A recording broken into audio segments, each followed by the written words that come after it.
Boogie, been asked to do this presentation, but I've done this okay times throughout the years with different groups, different people, but it's just questions that I think people have regarding autumn himdag, and especially the new people, but even the older people and the autumn people also, mahachum samachid on this, and they want to know, and so, Piasaju. So just sharing some of the what to watch out for. Again, for the teachers that are here, how much, and for the ones that will be coming again, I decided to do this recording because it's kind of easier. Because when you get the recording, then you can rewind it back if you miss something, or go forward if you don't like something, or but if that hopefully it'll be shared by other people in different places. So just a few things on autumn, and there's a lot more. I've done this, like I said, for the school. When I used to go to work right there at the San Jose boarding and day school, at the time was boarding and day school, the teachers are right there, and all of us would just answer their questions. But as time went on and other people stopped doing the autumn stuff, it kind of went away, and so I've been asked to do some of these. The museum also does cultural sensitivity classes, and a number of other people, the Mokaka, and find out who wants to share stuff. Piasaju. I know the Border Patrol, they asked me to do some presentations for them a long time ago, and the police department, Abi, and then last year, I think it was year before, I was asked to do for Human Services, to do a cultural sensitivity thing on the man in the maze. So I did that, Kamasapa. But I just wanted to touch on these, like during the summertime, the bai that happens, the cactus saguaro fruit grows, and for the summertime, people go out and get the bai the saguaro fruit, and then they will make jam of it. That was just a cultural practice from a long time ago. But the real reason was to call the rain, because we're in a desert, we're in an arid climate, and so people would find ways of doing spiritual things and stuff to call the rain, especially here, so the rain would come, and so there's a season, and there's a whole story that goes along with it. It's not just, we just don't do it. There's a story, and in that story it tells about how the birds, made this ceremony for the people, and then the people make the wine and drink it, and then the call for the rain, and the rain would come, and then the rain would rain all over. And when I was a kid, I remember it used to happen a lot, when we would go to Kohimori and then Taihoki, and it would rain, and it rained most of the time. After probably about I don't remember what the year was, maybe about 1980. 85, around there, we started noticing differences in the weather, and I think that's about when climate change and global warming things started happening. So that's why it kind of really changed from when, which, like, the weather is not the same as it was before. But anyway, that was in the olden days, long time ago, how they used to do stuff. But again, there's some people that still talk about that and still go get the baidash, and they make the syrup.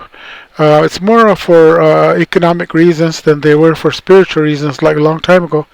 But they still call it the autumn New Year, and it's not just one day. It's a whole season, from when the bai that starts to ripen, and it grows all the way up to when we have the monsoon. So about like maybe about this time, around the end of July or mid-August, and then the new year would stop, and then you move on to the rest of the year.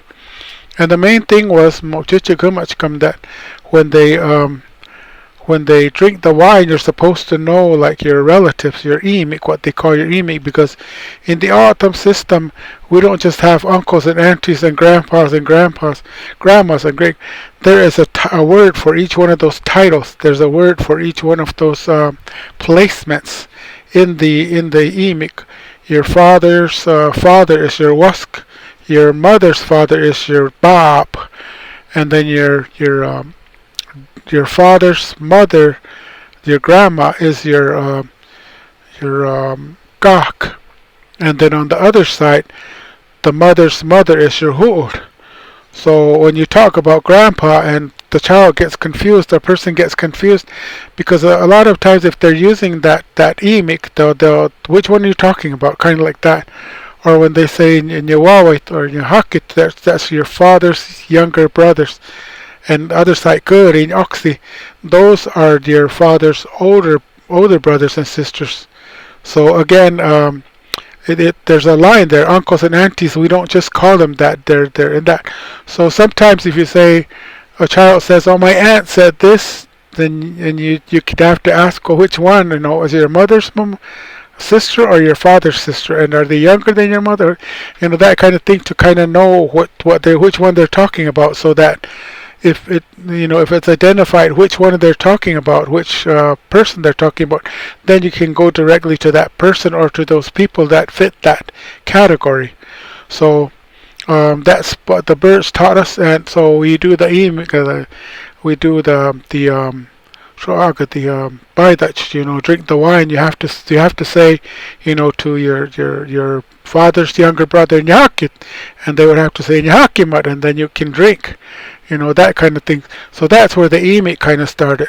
And so the emik is like that. There's positions, and all of them, again, were expected to know a long time ago. And all of them, generally, a long time ago, they just lived in one community that they really didn't go that far. People generally lived, and they were born, and then they died in that community, and then they didn't really go more than about 30 miles from their community, as far as they had to travel to get like food and actually like different kind of crops or things. They didn't really go that far. Usually just born and lived and then died in that community and were buried there. Some girls would get married off, or some boys would bring women from other communities into the community like that, so they were married, because there was a system also for marriage, and then the children are born of that. So like that, you have to know your emig, and it's a small community. The life expectancy, way long time ago for man was probably about 42 years old. Men didn't really live that long, didn't really live into their 50s, 60s. And then the women, the life expectancy was about 48 years old, so a little bit longer than the men. But it was kind of like you were lucky if you saw your 60 years or your 70 years. But a long time ago, they didn't really have that, that long life expectancy that we enjoy a little bit more now, up to the 70s and 80s, because of the inoculations that we got when we were kids. But they didn't have those a long time ago, so we had a lot of crib death and those kind of things, babies dying. But now it's not like that so much anymore. So a person just mainly lived in there, and so that's why the stuff like emik and those things work, because they're in the community, and the dialects are also in that community, and all the different dialects that you will hear throughout all of them are all just depending. It used to be, when we were young, it used to be that if a person said something and they spoke to you, the way they're talking, and if they're from somewhere else and the way that they're talking, then you know, okay, that's from that dialect. You knew where they were from. But nowadays, as we got transportation with horses and vehicles and stuff, and you go to the dance way over there in San Javier, and then you meet somebody, and then you move into that district or that community, then you bring that dialect along with you. And so a lot of people who have a certain dialect don't really live in the community that they're originally from. So you might hear somebody speaking on a dialect that's maybe from like Hikiwan, but they're living in South because their wife or girlfriend lives in South, and they've been there for a long time. So you wouldn't hear the South dialect, because again, it's what you're taught and how you grew up. Some stuff will change, a little bit of difference. So again, a long time ago, that's the way it was. You recognize people from the way that they spoke. And you didn't have to ask, but nowadays, again, we'll stop trig, and you just kind of like have to ask that question, or But the autumn language, the style, there's only about 8,000 words in the language. There's not many compared to English. Maybe about 450,000 words in the language, maybe 500,000 words in the English language, and every day the English language you get more words, and by the end of the year they'll post on social media or on announcing that maybe like 700 more words were added to the vocabulary of the English dictionary, whereas in autumn you have 8,000, and there's maybe like one or two stuff like they'll come up with a name for the internet or something, and so they'll start using that. but it's usually based off of whatever it sounds like from English or Spanish. So again, the language is very. So sometimes you might say one word that will mean like three or four different things. So you have to really understand the language or the context of the language.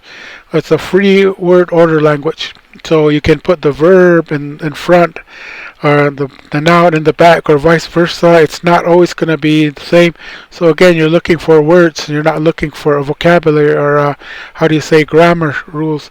There are some grammar rules that were developed, but again, it's kind of taken off of the English. So a lot of things that I say, I'm trying to take it way back from way a long time ago.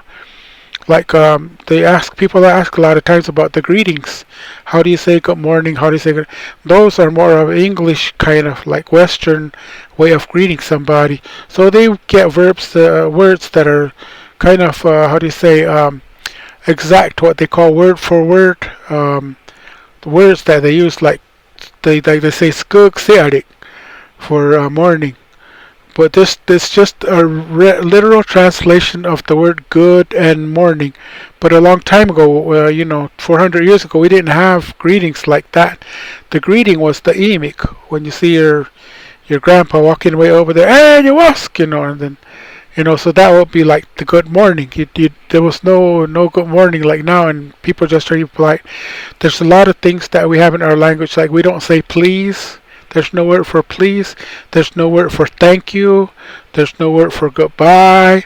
There's no word for him or her. And sometimes the students, or if they're autumn language speakers fluent, sometimes they'll get the him and the her mixed up because it's like that. It's like you just say them or that. If somebody's standing there, this woman is standing. That is standing there. It's not him or her. You just have to look and say, oh, it's a woman or a man or whatever. So that's kind of different. No word for God. There was no word for God. No word for love. But we have words that mean that, but it's not like no one word. Now, just from the vocabulary and the way people talk, you can take all those things and kind of say like, well, how do you do that? And again, people have adapted throughout the years. They've come up with ways to do that. Like they'll just say thank you, or bisamhaikuru. It just really means nice, to be nice to somebody. Hoikut is also the word for prayer, which comes from the word hoikut, which means to be nice or to revere something as So there's that part. So the words, depending on again how, because some dialects are not. They don't use certain words, or they don't use certain things, or they'll even cut off words into like short.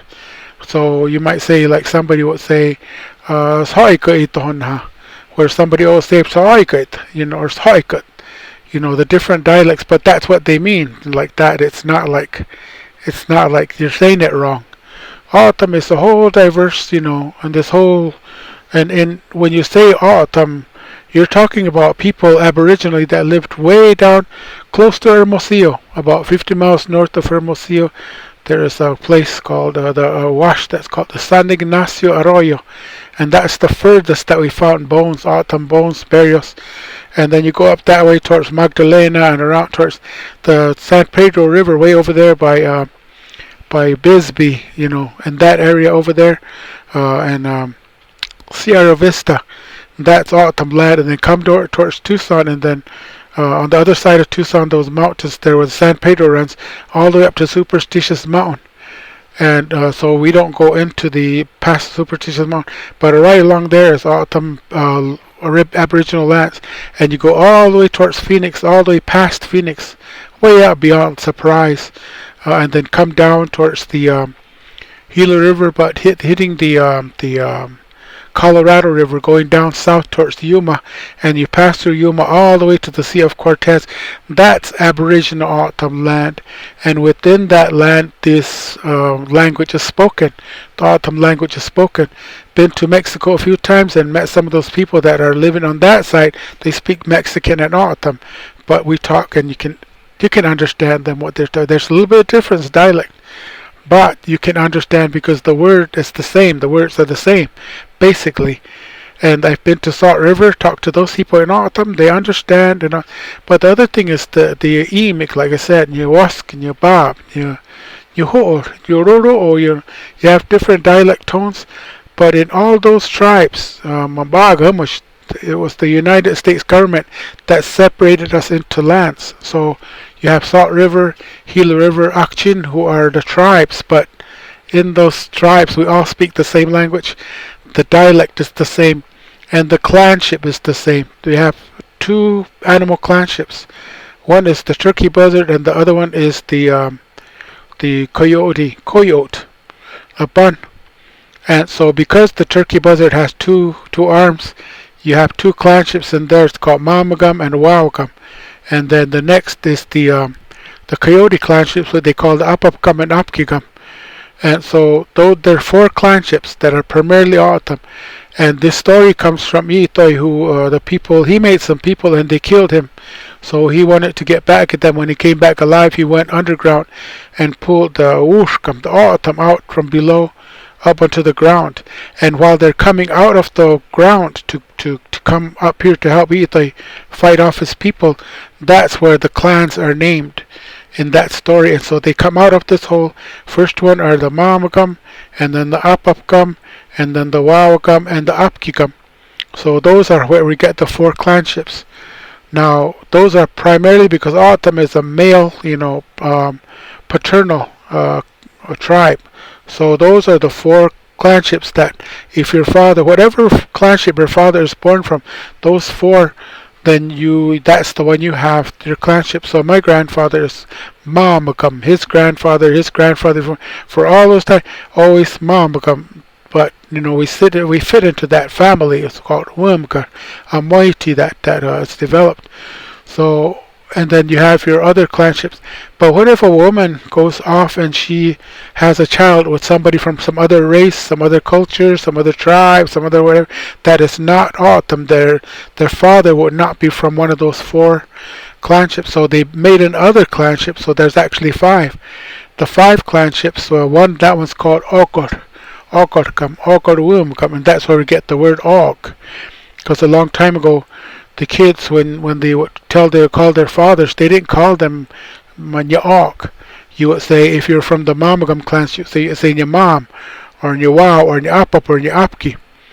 But as that became the general, and people started living all over the places, then it became popular to call them just Og, just regular Og. It's kind of a generic term for the Ogre, because you never really know where your father's coming from unless the person says your mom is over there, then you say, his dad is over there, or your apap or whatever. But Og is just kind of like that. It's that clanship Ogre, because you only mentioned the first part. So we're living here, and a long time ago they called us the Papago Indians, the Papago tribe of Arizona, and so we are Papago. Where that word came from is, the river, people live on the river. They have a whole, a kind of separate kind of culture, but they're called Akimur. That's a river. Akimur. Mur means running, or muh when you run. Mud in your muddy. Mud, Aki, mud. Aki is a place where water runs. So the river running continually, because the river's supposed to run continually. So that's where you get Aki mud. So those are the people that live on the river. That includes Sanavir and Gila Bend, because they have a river right there. So they're Aki mud. But in the old way, Tohono was down here. So a long time ago, that what I'm told, or what I've read in the books, is that south of Sanavir, some priest asked one of the chiefs there, "What's the name of your tribe?" And he said, Pinyamach, because we didn't understand a tribal system. We only knew community government. So they said Pinyamach. So that's what that priest wrote down, Pima. So that's where we get the word Pima. And when in high school, we used to say that there's these Pimas and Papagos. So how did we get the word Papago? Well, a long time ago, the same priests that came down here, they knew that there were people living out here in the boonies, in the desert, and so they knew that we were all of them, but we had nicknames. Like we used to say, "Oh, the people on the river, they just lay and just watch the water go by, and we have to go over there and help them pick their crops." Making fun of each other. And a lot of tribes do that to each other, just make fun. So they used to make fun of us because there's only, out here when it rains and the crops all grow.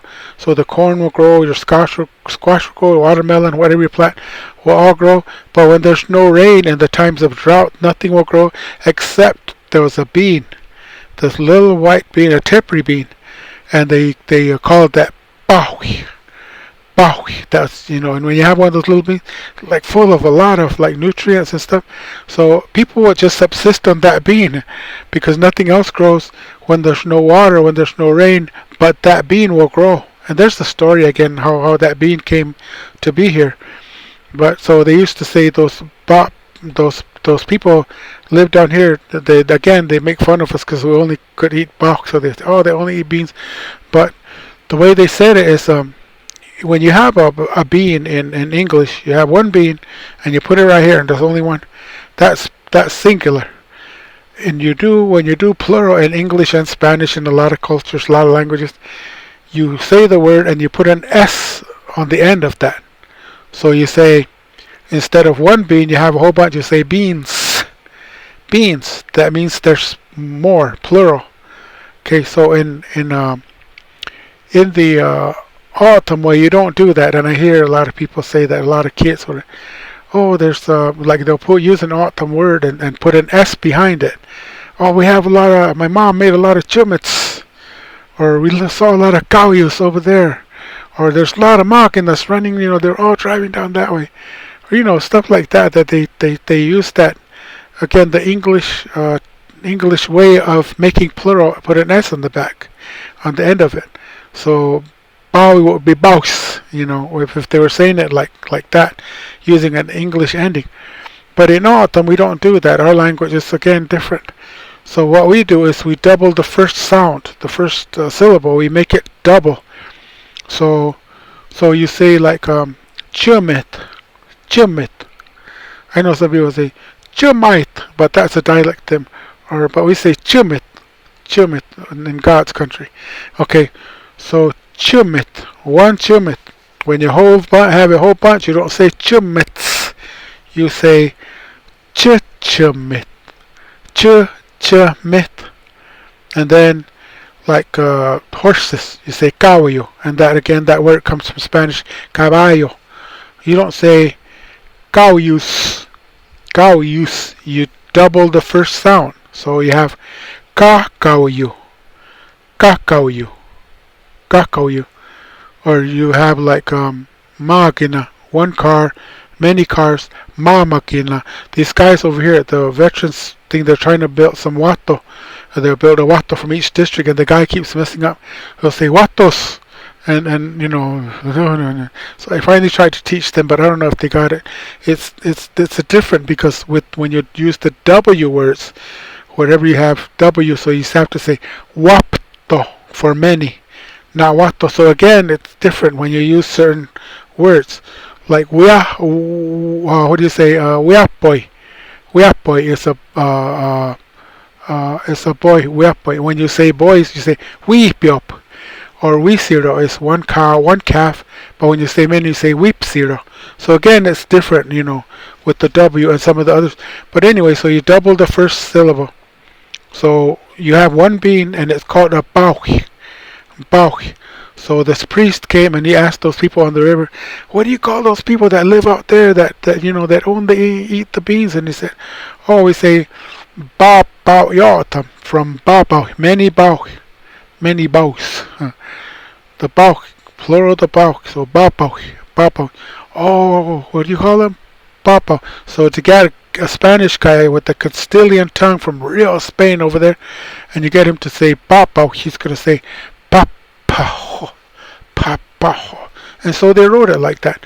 Papago, papago. And that's where we got that word, papago. So for many years we were called that, papago. And until 1986, we had a vote and did a new constitution. And I have to tell you, it almost didn't pass. A lot of people say, yeah, we changed our name. Wow, that was great. But a lot of people voted against it. They didn't want the name changed. But anyway, so it changed. And so we're now called Tohono O'otam. Now the other thing about O'otam, the O'otam language is when you hear words, you're going to hear that the first syllable, the first part, most of the time is a little bit louder than the second, the rest of the word. So when we say Tohono, Tohono, Tohono, or O'otam, O'otam, Tohono, O'otam, that's how to say it. Because I know that in a lot of English words, the second syllable is the one that gets the louder. So a lot of people that come into they try to say tohono, tohono o'otam. They don't say it right, and we laugh at them. But they say tohono o'odam, tohono o'odam, and papago. We used to say papago. Again, because we're O'otam, we're going to pronounce that word like papago. Tohono. So in a lot of words, like I said, you're going to hear that. Mashchamakut, that means school. Mashchamdam, that's the teachers. So again, most of the words you're going to hear, if you're learning O'otam, you're going to hear that a little bit louder on the first part of the word, and then so you have to practice. So there's that. Now during the school year, there's a lot of things that will happen that are spiritual. And again, going through the year, so we start off with the summer, talking about that, and then introduced our tribe and who we are and what we call that, and then we go on to the second part, which is just like the school year. Pretty soon, you're gonna have all your holidays, your Labor Day and all that stuff, but the next big autumn holiday is generally the Saint Francis feast. Saint Francis, Catholic, because in the old autumn way, the people lived in Mexico and the United States, and when the Gadsden Purchase separated the land, the people weren't told that there was a new process on how to get land. They'd owned those pieces of land a long time ago, but the process was you had to go make a map and then say, this is my land, and turn it over into Mexico City, and then the Mexico City government will say, okay, this is this person's land, because nobody has claimed it in their standard. But O'otam were living there for all these thousands of years, and all of a sudden they were told, you got to get off, this is not your land. And they're like, well, we've lived here for thousands. The Mexicans, no, I have a paper that says my land. So a lot of those Mexican O'otam people on the Mexican side, those O'otam didn't like that, and so they left, and they came up north. And they started migrating north, moving into the United States, knowing that it wasn't like that in the United States. So they came and they lived here. So a lot of them, because they still had relatives on that side in Mexico, returned there. And the one time in that area that everybody got together to celebrate one thing was during the St. Francis feast. So the St. Francis feast, they would all go, and because they were Catholic when they came from their town here, then they knew that they would go over there, and if they go there on Magdalena Day, St. Francis Assisi Day, they would go and they would see all their relatives that were from that side. And so all these people would come and go over there and meet their relatives there, and that's why they started going there. That Magdalena pilgrimage that you're going to hear about, that happens. So they have all these feasts, and a lot of people go over there. It'll generally start about September 27th, because that's when, a long time ago, when the people used to ride in those covered wagons, wagons and horses and mules, and that's when they would leave to get to Magdalena at least the day before or 2 days before the actual feast day on the 4th, because that's how long it took for them to get there, walking. And then they would come back, and they would stay there for about 2 or 3 weeks, rest up the horses, and then a month later or whatever, then they would come back, and then they would celebrate here. They would celebrate a feast for whoever went to Magdalena. Now they have that strength and the power, and so they come back and they give out the stuff, and during that time they will bring back stuff that they could use to feed the people with. And what was costs, didn't cost that much. Pinto beans, beans, and chili. We didn't have a chili here. We don't have anything that's hot, but they brought it from there and they will bring it, and so that's the second. The other thing they will bring is flour, so they could make their oven, their baking oven, and put the bread in there and bake the bread, and so they had bread. And the other thing was potatoes. We didn't have potatoes here, so they would bring those. And so that later on, after many years, they started doing potato salad. But before, there was just the potatoes with some meat, like a stew, some vegetables.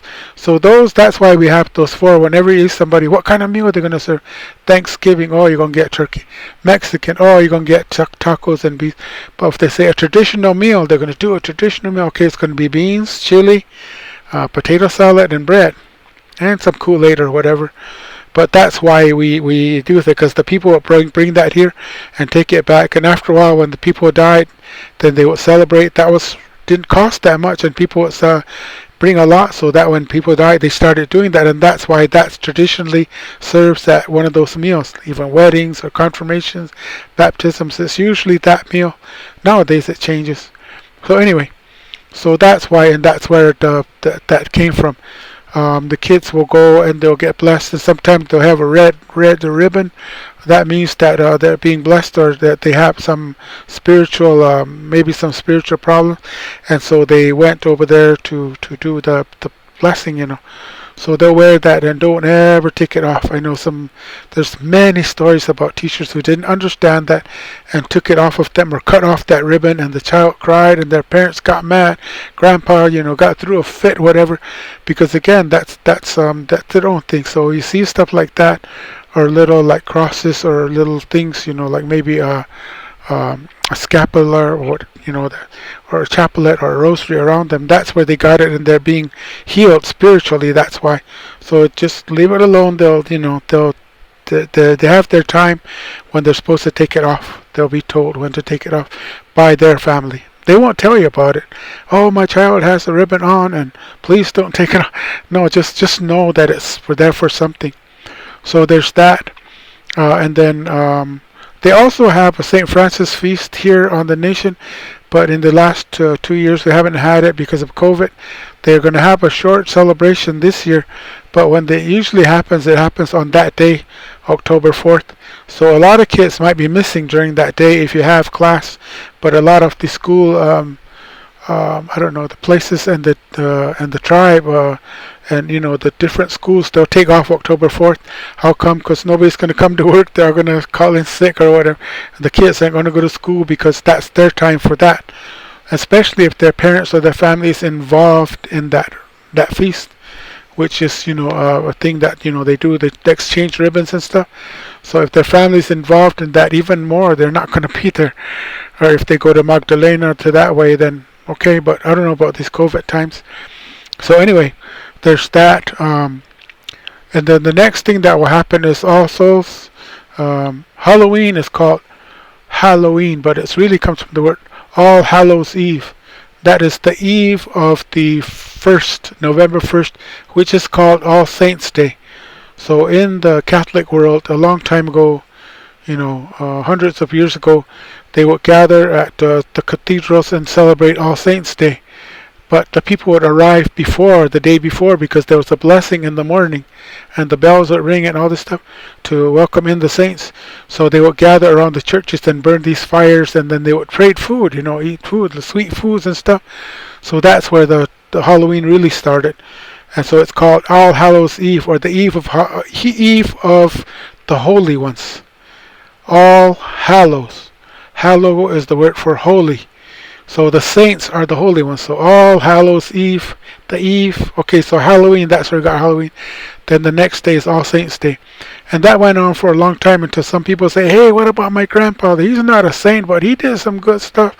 And so the church created this All Souls Day after St. Francis, what did I say? The All Saints Day. So Halloween, All Saints, and then All Souls. So All Souls is for the rest of those people that, that have passed away. And in many cultures all over the world, they celebrate it differently. They don't all celebrate it on that day, but in the Catholic Church, that's the day that was set aside, November 2nd, and that's why we celebrate it on that day, because, again, Catholicism came, and that was the first Christian religion that was accepted here. So, they celebrate that, and we celebrate it again. It's kind of the same way as the Fiesta de los Muertos. But even then, Fiesta de los Muertos has changed. But across the world, they have all these celebrations. In the old autumn celebration of this time was the harvest. At the end of the harvest, you pick your crop, and you pick the best of the crop. You put it out for the spirits. You don't eat that. You put it out, and for the dead people, you take it to their graves, or you might take it to the sacred sites. There's different sacred sites, and put it there. And then when the spirits come, they'll have that. And the thing is supposed to be like, you take your best of your crop and give it to the spirits, and the spirits will take that and know that it's the best, and so next year they'll bring rain again. So you give them the best of your crop, and then they'll be happy, and they'll bring rain again, and they'll keep bringing rain as long as you satisfy them. So that's the ceremony from a long time ago. When the All Saints or All Souls feast came here, then people started doing that. The same thing they did for that here, but it kind of took over that. So now the All Saints Day, we get all this stuff for people that have passed away. We honor those people and put them there, but not all the communities celebrate the same way. So some communities will all gather at somebody's house. The families will gather at people's houses. They'll burn the luminaries, put it on top of the house, and then they'll eat. And some other people do the same thing, but they're told not to eat the food that they cooked. They have to give it away to the neighbors. So you might get an invitation, usually around sales. A lot of that happens because that's that culture over there. They'll call you to their house, but they're not going to eat with you because that's food that they cooked for someone else. But they'll get invited to go eat at Auntie's house or wherever, and then they'll go eat over there. So again, it's just a balance. That's how they do it there. In other areas, they do it differently. In some communities, they take the food, like in Anagam, they take the food to the cemetery, and they put the food at the cemetery, and they eat it there. The celebrations happen around the community, but the food, the feeding is over there for those, but they don't share.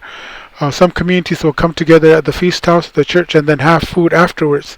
Covered Wells used to do that. Bring all their food to the, kind of like Pala, bring it to the feast house, and then do their prayers, go home, and then come back, and the next day they would eat, stuff like that. And then there is places like in Ventana, Kaka, they don't do the feedings at their own house because they say, oh, that's nasty, why are they doing it? Those ghosts are coming, and they shouldn't be eating in their house, isn't that dangerous, the ghosts are going to bother them. So they go outside of the community, and they make a little windbreak, and then they put their their stuff in there, and then they leave it, because it's for them, it's for the people that have passed away, and then they come up and clean it. And then in Bigfield, they don't have Halloween. If you ever go over there Halloween, there'll be signs there saying no trick-or-treating, because that Rimoshan, that's the way you say it, Rimoshan, is you go and they feed their dead on the 2nd, November 2nd, and then they wake up the next about midnight.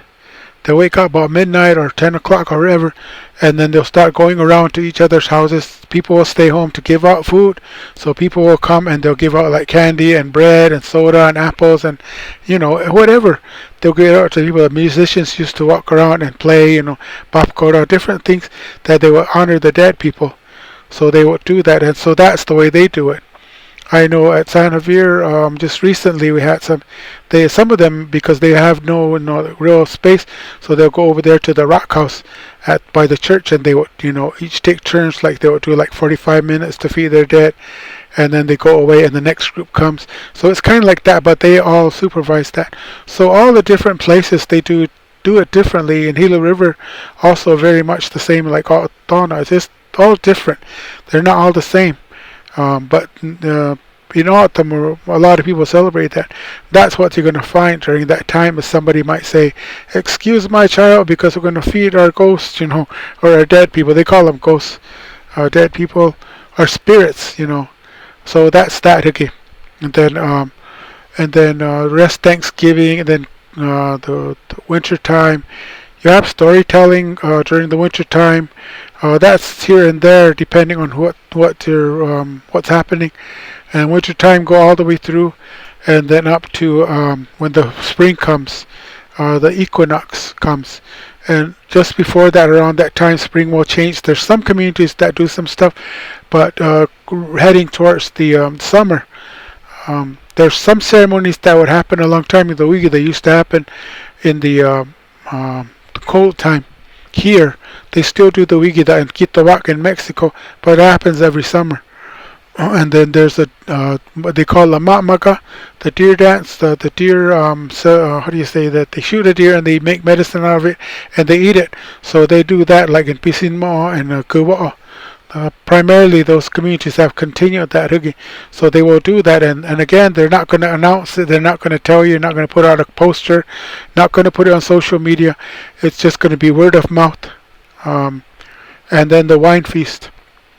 The wine feast happened, and in the 1920s, 30s, when the prohibition happened for the United States, they also included the autumn in that winemaking. So some people went to jail, and I think that's why San Javier and Gila River and Salt River, I think that's why they stopped doing the feast, because they're right there by town, and those government officials would come by and arrest them if they ever tried to make wine. So they just kind of like stopped, and I think, but down here we hid it. And so we still make the wine, even though the government told us not to, because it was something sacred to us. But we kind of went in hiding, so we don't tell anybody except for the communities close by that we're going to have it. And so they do come and do the celebration and then go. So that's how that happened. And so I think that that prohibition affected us in that way. So up till then, people kind of stopped, the other communities kind of stopped doing that. But that's generally what happens in the summertime. And again, the Baha'i Dutch, there might be some stuff like Santa Cruz, Holy Cross Day, and some of the church feast days that will happen throughout the different times during the year that a child might be gone from school or because they're helping out. But the other thing in the culture wise is the beat hukchida. A baby is born, and a baby will after a time, after the baby's born, they'll be taken and they'll find somebody who will give the beat. There's a little mud, little sacred mud they put, and the baby will drink that. And so sometimes the family will be told you have to be quiet, and so they might not come to school, or because then they're not going to tell you.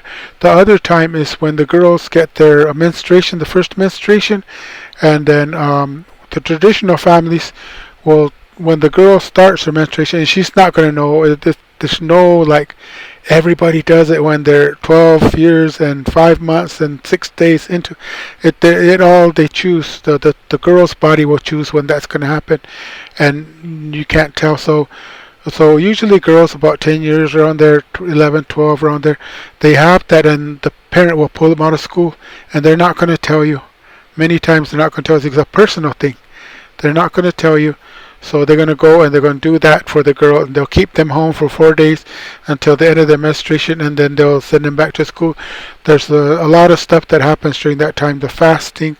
A long time ago, they used to have a feast, celebration that's called the Waka, and the community will come and celebrate and bless the girl.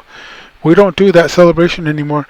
They do this thing called a coming out, but it's not really on the day when the girl gets her menstruation. It's like usually after. But a long time ago, that was the time in the old culture. That was the time to do it.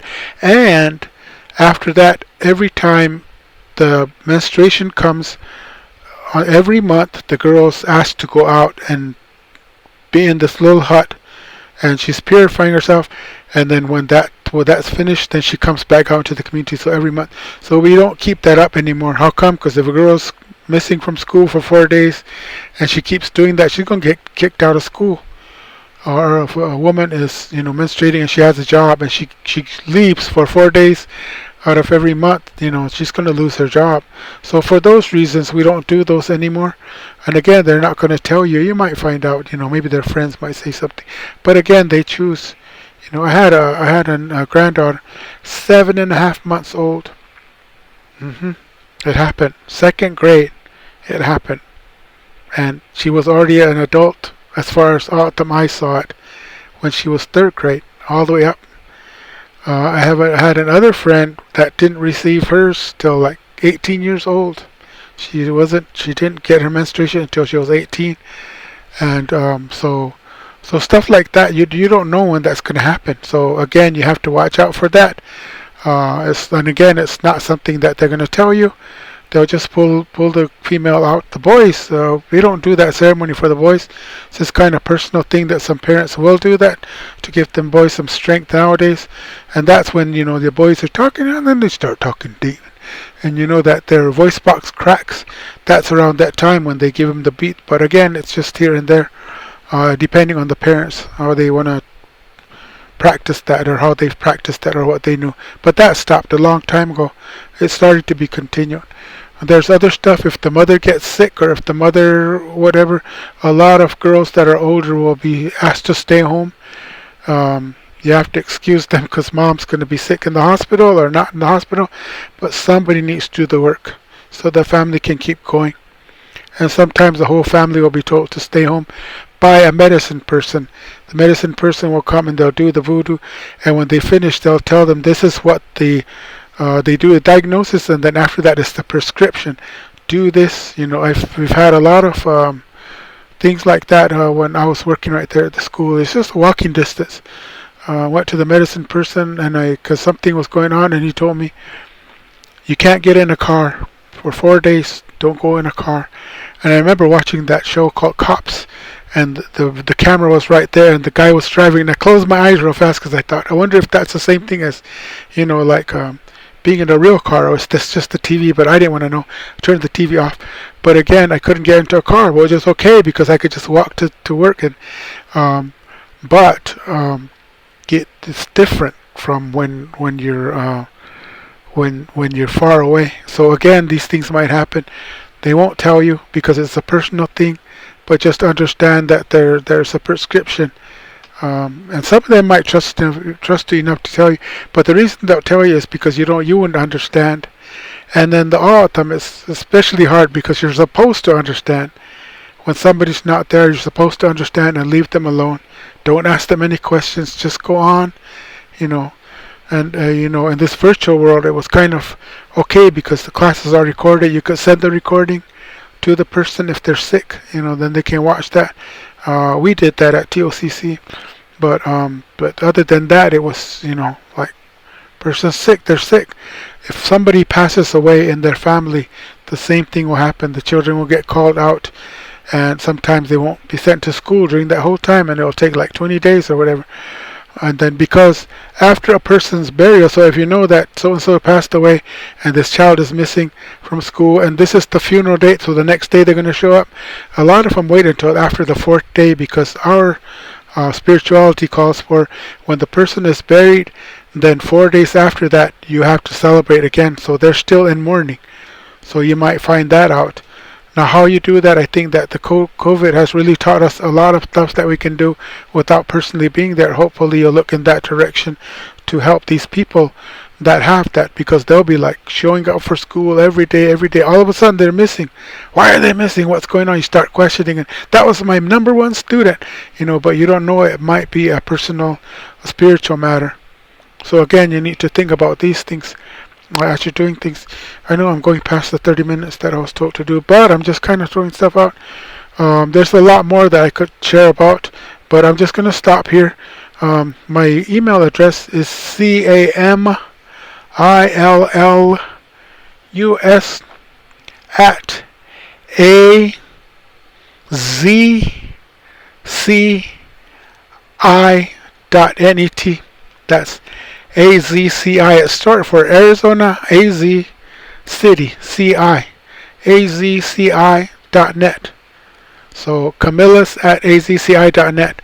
Or you can text me if you want, or you can call me, but Phone calls are a little bit harder because I'm usually doing class or something, or in a meeting, or sleeping. But you can text. I'll pick up the text anytime and reply as soon as I can. My number is 520-993-9691. Again, that's 520-993-9691. And I don't mind giving that number. I know a lot of people are hiding from FBI or something, don't want to give out their numbers, but it's okay. I get those phone calls early in the morning, or the text early in the morning, or late at night. Somebody will text and ask an autumn question. If I'm awake and I'm okay, lucid, then I'll reply. If not, then I'll wait until the morning. But either way, if it's an emergency, yeah, you can call. So those are my numbers, my contacts. And just to let you know also that at Donald Community College, we're trying to do it backwards, or the way it's supposed to be, which was reminded of us. I guess this is the way the college started. It kind of moved the other way, but we moved. Is where you have your curriculum and you're trying to find autumn things to fit into that curriculum. Well, at TOCC, we're doing it backwards. Here is the autumn himdag, and we're trying to get the curriculum to fit into the himdag. It's a backwards way of looking at it, but it's starting to work. And I'm hoping that you all can reach out, because there's a lot of information at the Hodong Community College. You can ask any one of those teachers if they want to share. You can call them into your classroom virtually or whatever to have them come in and do a presentation to your kids, or talk about stuff. And even the tribal programs, you guys don't call the tribal programs. You can call the water department or the museum, or come in and give us a presentation on this so the kids can see it. You don't do that, and that's something that is there. You just don't use it, and I think that will build a big, great partnership between you and the nation. And the nation is willing to give, especially the legislators. Call them, call the chairman, the district chairmen, call them in and ask them, can you come in and talk to our kids about, something strange like the bats, or, tell them to talk about the flies or the road conditions or whatever. And they'll come in, do their presentation, and then, it'll be fun. Police department, tell them to bring the dogs. Whatever it is, you need to get out and use those. There's a website that the nation has. You can use that. So I'm posting this on my website. My what's it called? My YouTube page.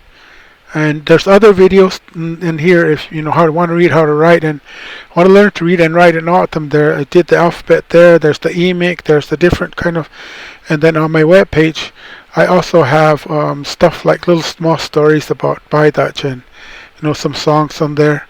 So if you want to, you can go on there and look for that stuff and learn something. I don't care if you don't use the video for your class. It doesn't matter. What matters is that you know the information, so you know what you're talking about when you're talking to the kids, or talking to the students, or anybody else. And that's all it is. And then the last thing I want to say is that what I'm telling you now is the way I'm telling you, because that's the way I know it. Not using a lot of books, even though there's a lot of books out there that you can find to read. Most people don't read them; they just buy them. But if there's anything, ask people. Ask just the autumn that are working with you. They'll know something. They won't know everything, and they always say, "Oh, I don't really know that much." But then when they start talking, and give them about 4 days to think, they'll go home and they'll ask Grandpa, and they'll come back and they'll, tell you everything that they learned. That kind of stuff. So they might say, "Oh, I don't know." But again, because I've always told children and my students, what I say is what I say. You need to go ask your own relatives about these issues. Then they'll come out and they'll tell you what they know, and then you keep asking different people, and himdag will come back alive. Somebody said one time, the himdag is not dead. It's just asleep. A big waking giant, a sleeping giant. You have to just go and wake it up, tickle it or whatever. It'll come up and it'll start to live again. But people don't want to tickle the giant, except people like me. So I'm just telling you again, whatever. And my name is Camillus Lopez. I'm married and living in Anagam, originally from Santa Rosa. and we have our grandchildren here with us so much this time, and a lot of relatives too. So I just wanted to tell you, and I work at Downtown Community College as the senior culture mentor in the science part, but I also teach classes in the autumn studies, which is the reading, writing. I do a little philosophy class this coming fall. I do the conversational. What else is there? Yeah, mainly those. So I'm just telling you who I am. So, alright, when I catch you, mucho sa mga